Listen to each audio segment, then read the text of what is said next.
이제 어떤 제가 색다른... MZ세대 얘기를 좀 해볼게요. 네. 네. 요번에 제가 MZ세대를 분석한 책을 하나 냈어요. 그렇죠. 부동산 트렌드 수업인데 그 트렌드가 결국 MZ세대의 트렌드에 대한 얘기예요. 요번에 MZ세대들이 연끌 비투, 뭐 패닉 바잉 여러 가지 얘기를 할 정도로 적극적으로 뛰어들었잖아요. 네. 이제 다시는 그렇게 연끌 비투 안 합니다. 네. 집은 삽니다. 예. 집은 사는데 그렇게 패닉 바잉은 안 한다고요. 왜? 이번에 한번 무서움을 겪었잖아요. 인간은 시행착오를 통해서 경험을 통해서 성숙해 간다고 보면 돼요. 이번에 큰 수업료를 낸 겁니다. 그렇잖아요. 네. 그래서 아마 그렇게 빚을 많이 내면서 사지 않을 거고 이제 이런 부채주의라고 그러거든요. 네. 부채주의에 대해서 이제 경각심을 가지죠. 빚을 무서워할 겁니다. 그래서 대출을 많이 안 내서 집을 살 것 같고 다만 뭐 어차피 뭐 결혼을 할 나이고 또 분가를 할 나이니까 집은 사는데 그렇게 광적으로 집을 사지는 않을 거라고 보고 MZ세대의 특성은요. 투자 유목민이라고 저는 표현하는데 이 재무지능이 굉장히 높은 세대예요. 단군 이래의 스펙이 가장 뛰어나고 단군 이래의 가장 금융 IQ가 높은 세대예요. 다만 요번에 좀 분위기에 휩쓸려 가지고 연끌 비투해서 좀 비합리적인 그런 모습이 보이긴 했지만 공부를 굉장히 많이 하는 세대예요. 뭔가 계속 투자를 해야 된다고 생각하는. 투자 중독적 세대예요. 네. 아파트 중독 세대가 아니에요. 부동산 중독 세대가 아니라 투자 중독 세대이기 때문에 이렇게 봅니다. 투자를 게임처럼 보거든요. 그래서 내가 아파트를 살래, 코인을 할래, 아니면은 뭐 이렇게 뭐 서학개미 같은 거. 그 할래 그 차이는 내가 뭐 배틀그라운드를 할래, 닌지를 할래, 로블록스를 할래 그 차이예요. 그래서 이 투자 메리트가 없기 때문에 지금 아파트 가격이 더 투자 메리트가 없기 때문에 아예 아파트를 쳐다보지도 않을 거예요. 실제로 보면요. 작년 이맘때에 서울에서 30대 이하 그러니까 이제 MZ세대죠. 거의 45%에 달했지만 지금은요. 아까 보니까 24% 앞으로 더 떨어질 가능성이 있어요. 절반 이하로 떨어지겠네요. 왜냐? 더 수익률에 민감하면은 엄두를 안 내죠. 만약에 지리산에 내가 집을 산다. 그럼 어때요? 뭐 시기 안 따지잖아요. 그냥 집 사는 거죠. 그렇죠. 투자 목적이라면 더 시기를 따지겠죠. 왜냐하면은 결국 타이밍이 인생을 가른단 말이에요. 그렇기 때문에 더 민감하기 때문에 바닥을 확인하고 살 가능성이 굉장히 높고 그리고 이런 이 집을 함부로 살면 안 되는구나. 그런 아마 교훈을 느껴서 훨씬 더 보수적으로 나올 가능성이 있다. 다만 가격이 급락하면 또 살 겁니다.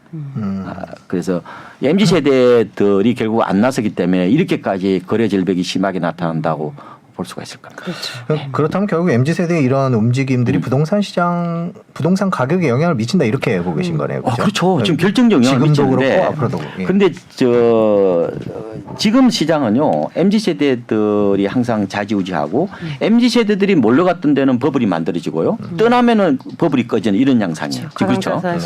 근데 MZ세대들은 아파트 외에는 부동산에 관심이 없어요. 그러니까 주택에 대한 기억이 없다고 봐야 되나요? 없어요. 네. 그러니까 이제 아파트는 아파트로 바뀔 것에 대해서만 관심을 가져요. 상가에 관심 없어요. 토지에 관심 없습니다. 놀러는 다녀요. 네, 뭐 캠핑도 가고 차박 탑니다. 근데 강이나 산이나 들을 투자로 생각하지 않아요. 그냥 지나갑니다. 그냥 그래 산이 있구나, 들이 있구나, 좋네 그러지. 거기다가 내가 투자해서 돈을 벌어야 되겠다는 생각이 없어요. 가장 큰 차이입니다. 그럼 말씀대로라면 상가 투자도 좀 불투명하겠네요. 앞으로 상가 시장이 막 화랑이 된 상가는 안 삽니다. 왜냐 차라리 리처나 배당주 펀드를 그렇죠. 뭐 사면 샀지. 그게 세대가 다릅니다. 왜냐 자기들이 스마트폰으로 쇼핑해가지고 물건 사 먹는데 그래서 지금 만약 이 방송을 뭐 X세대 이상 분들이 듣는다면은 MZ세대의 공간에 대한 욕망 이거 두 가지로 제가 짧게 정리해 드릴게요. 첫 번째 가장 두드러진 특징이 아파트와 부동산을 동일시한다는 거예요. 그래서 우리가 부동산 값 올랐어 하면 거의 아파트 값이 올랐네. 그러니까 빌라를 부동산으로 생각하지 않아요. 그렇죠. 그러니까 이제 이걸 이제 뭐라고 그러냐 가성비라고 그러는데 이게 네. 굉장히 중요한 얘기예요. 우리 가성비 얘기 많이 하죠. 네. 가성비는 당연히 뭐예요? 가격 대비 성능이 좋은 건데 가성비는 내가 안전하면은 훨씬 더 비용을 더 지불하겠다는 거예요. 지불한다. 그래서 아파트와 오피스텔을 굉장히 좋아합니다. 왜냐 안에 들어가면 모든 위해로부터 내 자신을 보호할 수 있으니까요. 그래서 요새는 오징어 게임 같은 거 보면 학교에서 못 한다는 거 아시죠? 네. 학교 폭력 신고 들어갑니다. 네. 요새 심지어요 말뚝박기도 교실에서 못 합니다.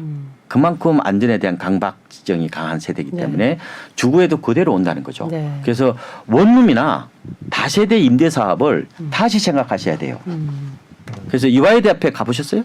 가보시면은 그 상업 지역이거든요. 네. 오피스텔 엄청 들어섰잖아요. 여성일수록 훨씬 더 안전에 대한. 안전을 더 강박증을 가지는 거죠. 그게 이제 어떻게 보면은 기성세대 분들이 한번 관심을 가져야 될 거고 투자 포인트로 두 번째로는 그 상가 부분이에요. 요새 이제 이렇게 보면 되거든요. 종전에 우리가 이 상업 공간, 그러니까 쇼핑 공간, 뭐 상가 공간으로 볼 때는 100%가 다 오프라인 상가였죠. 네. 그죠? 그렇잖아요. 그 쇼핑했잖아요. 지금은 절반을 모바일을 가져갔다가 보면 돼요. 네. 그래서 이제 보통 상가를 따질 때 이 세 개를 보통 따지거든요. 상권을 따질 때 가장 큰 거를 이제 리테일이라고 해서 소매, 그다음에 F&B에서 식음료, 네. 카페 같은 거 이런 데 있잖아요. 식당 같은데. 그다음에 세 번째는 서비스라고 그래요. 서비스는 뭐 우리가 머리 깎을 때 미장원 가잖아요. 그거는 모바일이 대체를 모바일로 안 못하죠. 되니까. 어떻게 모바일로 대체하겠습니까?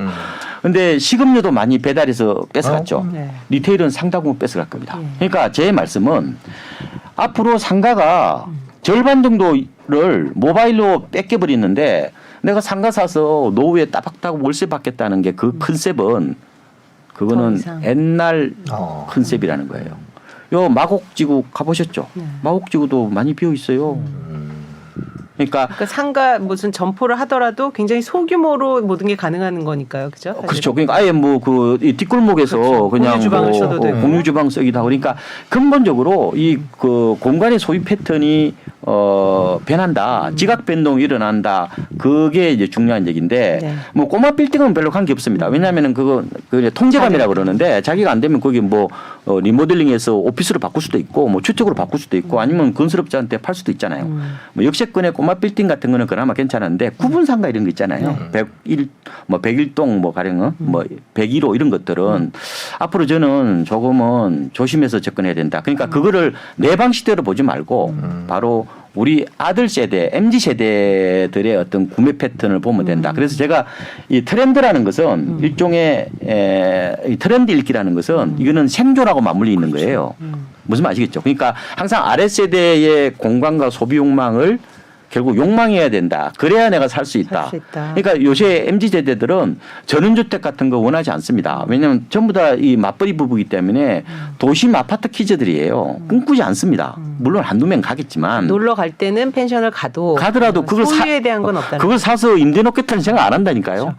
지금 네. 조아 의원님이 제가 92년생인데 위원님 말이 맞아요. 상가 생각 안 하고요. 부동산은 아파트 말고는 생각하지 않네요. 이런. 그래서 아파트 중독 음. 세대라고도 볼 수 있지만 그거는 이제 투자 목적이 아니라 네. 아파트 외에는 부동산을 생각해 볼 적이 없는 세대라고 할 정도로 아파트 편식이 굉장히 강한 세대의 특성을 보인다는 거죠. 네. 그래서 이번에 제가 발견한 거 그게요. 이 아파트 문화는 뭐 어떤 사람은 이걸 보고 뭐 도심 뭐 회색 콘크리트 덤이라고도 표현하고 여러 가지 얘기를 하지만 바로 MZ 세대의 그 욕망 속으로 들어가 보면은 왜 아파트가 앞으로도 대세가 될 수밖에 없으며 왜 앞으로도 아파트 공화국이 될 수밖에 없다는 것을 우리가 알 수 있고 특히나 이 아파트 문화는 여성들이 만들어가는 거예요. 안전에 대한. 네, 바로 페미니즘적 공간, 여성성이 강조되는 공간이에요. 남성들은 아이고 아파트 가면 답답하죠. 담배를 피울 수 있어 뭐 할 수 있어. 그렇지만 세상은 지금 결국은 여성 주도로 가고 있기 때문에 방송을 혹시 남자분들이 들으시면 그냥 혼자 캠핑하고 예, 차박을 하시더라도 아파트 문화는 더 간다. 앞으로 우리나라에서 빈집은요 예, 단독 주택에서 먼저 나옵니다. 예? 그렇죠. 그 이건 사실 주거 뭐 문화를, 어떤 예. 남녀에 대한 뭐 차이나 이거보다는 어떤 소비 패턴을 쭉 보신 네. 연구니까. 네. 이제. 그렇군요. 그럼 그 이제 정리를 하자면 노후 대비를 위해서 이제 뭐 상가를 준비하고 계신 분들이나 입지를 이제 잘 골라야 된다는 말씀이에요. 그런 분들은 음. MZ 세대의 특징을 생각할 때는 이런 것들이 그렇게 전망에 대해서는 이렇게 무조건 확신해서는 안 된다. 그렇죠. 조금 더 네. 물론 신중하실 아주 필요가 예외 케이스는 있어요. 네. 어떤 데는 잘 되는 거 있지만 네. 그것만 상상해 보시면 돼요. 우리가 옛날에는 오프라인이 전부였는데 이제는 뭐 있잖아요. 뭐 퀵배송도 하고 그런 거 있잖아요. 이런 여러 가지 그런 배달 문화 이런 것들을 종합적으로 잘 보시면은 그동안에 오프라인 영역이 상당 부분 침해되고 있다는 걸 바라본다면은 만약에 하고 싶더라도 입지를 더 잘 골라야 된다는 말씀을 그럼 드리는 그건 거죠. 어때요? 저 이거 갑자기 말씀 나오다 궁금증인데 한때 왜 이제 외곽의 대형 평형들이 이제 굉장히 이제 살기 좋고 어르신들도 가고 하다가 갑자기 그런 데는 매매도 안 되고 막 그랬단 말이에요. 막 수지 뭐 이런데. 근데 또 이번에 코로나를 맞으면서 또 재택을 하고 하면서 또 그쪽은 또 괜찮다고 했어요. 네. 그런 평수에 대한 그런 부분은 어떻게 약간은 보세요? 그거는 사이클인 것 같아요. 사이클이다. 이번에 뭐 어떤 분은 뭐 재택근무가 이제 많아지면서 이걸 이제 홈코놈이라고 그러거든요. 네네. 홈이 여러 가지 기능을 한다는 걸 말하는 거죠. 오피스 기능도 한다는 건데 네. 그런 수요도 있어요. 있긴 한데 제가 보면은 이번에 대응이 오른 거는 공급 부족 때문이에요. 집을 안 대응이- 지어서 그런 거예요. 그래서 저는 앞으로 코로나가 끝날 수 있잖아요. 네.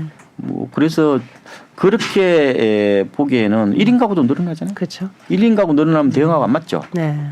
그래서 저는 자신을 못 하겠고 네, 네. 다만 30평대가 그나마 뭐 가장 이렇게 환금성이 좋고 그러니까 가장 거래- 대중적인 네. 약간 매스 상품이 아닌가 이렇게 보고 있습니다. 그렇죠. 투자용으로는. 지금 저희가 MZ 세대에 대해서 지금 얘기를 쭉 들었는데 제가 궁금한 게 하나 네. 생겼는데 뭐 이제 앞으로는 저 경제적 비중이 더 커지겠지만 네. 지금 MZ 세대가 이 부동산 가격이나 이 부동산 시장에 미치는 영향력은 어느 정도라고 봐야 될까요?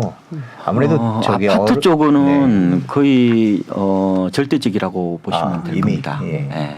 아파트 외에는 안 산다고 그랬잖아요. 네. 서울에 아파트를 많이 살 때는 44%를 산다는 것은 상상을 할 수 없는 거예요. 왜냐하면은 옛날에 보고서를 보면은 첫 집 장만이요. 42세였다니까 옛날에는. 보고서를 보면 다 만 원 때문에. 모아가지고 이렇게. 지금은 이게 20대도 사고 30대로 산다는 얘기는 물론 이제 워낙 조급하게 네. 느껴지고 네, 하니까 부동산 시장 상황이 이번에 그렇죠. 안 사면 못 살 것 같은 그런 불안감과 초조감, 뭐 포모 증후군 이런 게 영향을 미쳤긴 했지만 결국은 지금 우리나라의 뭐 소비뿐만 아니라 뭐 부동산도 결국 소비잖아요. 그렇죠. 다 좌우. MZ 세대가 더 영향을 줄 거고 적어도 저는 한 10년에서 20년 정도까지는 MZ 세대가 뭐 결정적인 영향을 미칠 거다. 알파 세대는 그렇게 많지 않아요. 알파 세대가 2010년부터잖아요. MZ 세대는 상당히 많습니다. 예, 거의 한 30% 이상 될 정도로.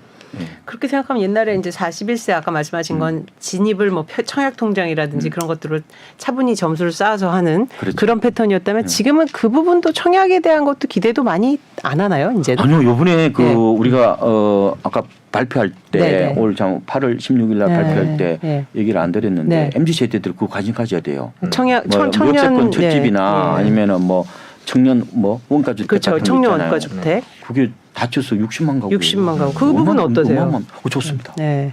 그러니까 그거는 이제 거의 분양 원가, 건설 원가라고 그러던데. 네. 거의 뭐 주변 시세의 70%고 나중에 일정 부분 또 내가 또 차익을 가져갈 수 있거든요. 할 수 있고. 네, 그래서 이건 눈여겨서 봐야 되겠네요. 그죠? 그건 가져갈 수 경쟁이 있죠. 꽤 될 텐데. 그죠? 무조건 일단은 그쪽에 관심을 가져보고 그러니까 제가 MZ 세대 분들한테 저보다 말씀 안 해도 잘할 거예요. 요새는 워낙 이게 지능이 높아가지고 투트랙으로 가시면 좋아요. 네. 그래서 내가 이제 분양 쪽에 이제 앞으로 엄청나게 도심에 좋은 것들이 많이 나오기 때문에 뭐 그쪽으로 가시는 분도 있고 또 뭐 보니까 내가 가점도 안 되고 그다음에 뭐 여러 가지 그런 소득도 높고 그러면은 요번에 뭐예요? 아예 금매물 중심으로 돈을 좀 갖고 있다가 특권 매물로 알아보고. 예. 요새는 뭐 갭 투자를 좀 저는 약간 안 좋게 보긴 하는데 뭐 지금 전세가가 높잖아요. 거의 뭐 심지어 있잖아요. 전세가 비율이 현장 가 보면은 85% 90%도 있어요. 그럼 돈 없이도 살 수 있다는 거잖아요. 네. 그래서 돈이 좀 없더라도 물론 이제 세입자를 내보낼 때 돈은 필요하지만 뭐 어느 정도 가격이 많이 빠있다고 생각하면은 뭐 새끼고 사놨다가 나중에 들어가면 되잖아요. 충분히 이번에 그런 기회가 있을 겁니다. 다만 사실 때는 이번에는 소단지를 사시면 안 돼요. 왜냐 소단지는 가격이 빠지는지 안 빠지는지 몰라요. 네. 지금 잠실이 아까 5억 빠졌다는 얘기 네. 하셨죠, 번에 아까 보도 보셨죠. 한 건이 거래됐다. 그게 이제 왜 그러냐면은 5천 가구 넘으면요. 어지간한 불황기에도 한두 건은 거래가 돼요. 그게 시세가 포착이 되는 겁니다. 네, 네. 그러다 보니까 내가 나중에 나홀로 아파트를 사시더라도 반드시 랜드마크 아파트하고 비교를 하셔야 돼요. 네. 하락기 때는 랜드마크 아파트가 훨씬 더 좋을 수가 있어요. 왜냐 그게 그나마 그 거래가 거래된 게 시세가 돼버리니까요. 근데 이게 나홀로 아파트는 이게 빠졌는지 안 빠졌는지 구분이 잘 안 돼요. 그래서 항상 보실 때 이게 이제 그 랜드마크 아파트 소위 말하는 대장주라고 얘기하는데 빠질 때는 대장주가 더 빠집니다. 그렇죠. 그래서 대장주 가격을 보시되 아마 요번에도 보면은 강남 수초는 별로 안 빠졌어요. 이번에도. 왜 그랬냐면은 주로 이제 그 15억이 넘으면 지금 대출이 안 되잖아요. 그렇죠. KBC에서 15억이 넘으면 아파트 대출이 안 되는 것도 있고 토지거래 허가우기로 묶여 있는 데가 많아요. 그러다 보니까 이제 갭 투자가 안 되거든요. 근데 이번에 잠실 같은 경우는 약간 토지거래 허가우기로 묶이다 보니까 조금 살려는 사람이 없다 보니까 좀 흘러내리는 것도 있고 원래 빠질 때는 잠실이 조금 더 빠지는 경우 있어요. 그러니까 강남이 아니다 보니까 그렇고 어제 뉴스 보니까 뭐 마곡도 좀 빠지고 뭐 가재울 있잖아요. 뭐 이런 데들 좀 빠지더라고요. 주로 대단지 적어도 한 1,000가구 넘는 단지에서 좀 빠지기 시작할 겁니다. 그러니까 이번에는 만약에 그 집을 사실 때 너무 중심부 사지 마시고 어차피 돈도 없어요. 그러니까 중심부 사지 말고 좀 가격이 좀 많이 빠진 데 중심으로 접근하시고 갈아타기 하실 분이 있어요. 갈아타기는 요번에 약간 어려울 수가 있어요. 왜냐하면 강북하고 수도권이 더 많이 빠지잖아요. 그렇죠. 그래서 갈아타기가 조금 어려울 수 있는데 반드시 뭐 안 된다는 건 아니에요. 그러니까 가령 뭐 내가 뭐 그 수도권에서 좀 비싼 동네가 있잖아요. 네. 뭐 그러면은 아까 잠실 같은 데는 많이 빠졌다고 그랬잖아요. 뭐 마곡이나 가절 이런 데는 또 빠지기 때문에 반드시 안 된다는 건 아닌데 일반적으로는 이번에는 상급지보다 중급지나 하급지가 더 많이 빠지는 구조이기 때문에 이게 옮겨 타기는 실속이 없을 수 있어요. 반드시 가격을 보고 해야 돼요. 네. 다만 동네에서는 관계 없습니다. 어차피 같이 그렇죠. 올랐고. 비슷비슷하니까. 그러니까 동네 갈아타기는 좋은데 어쨌든 상급지로 갈아타기 할 때는 좀 많이 빠진 거 중심으로 해야 된다. 안 그러면 내가 내 거는 싸게 팔고 남은 거는 비싸게 어떤 사야 사야 되는 그런 상황이 생길 수 있으니까.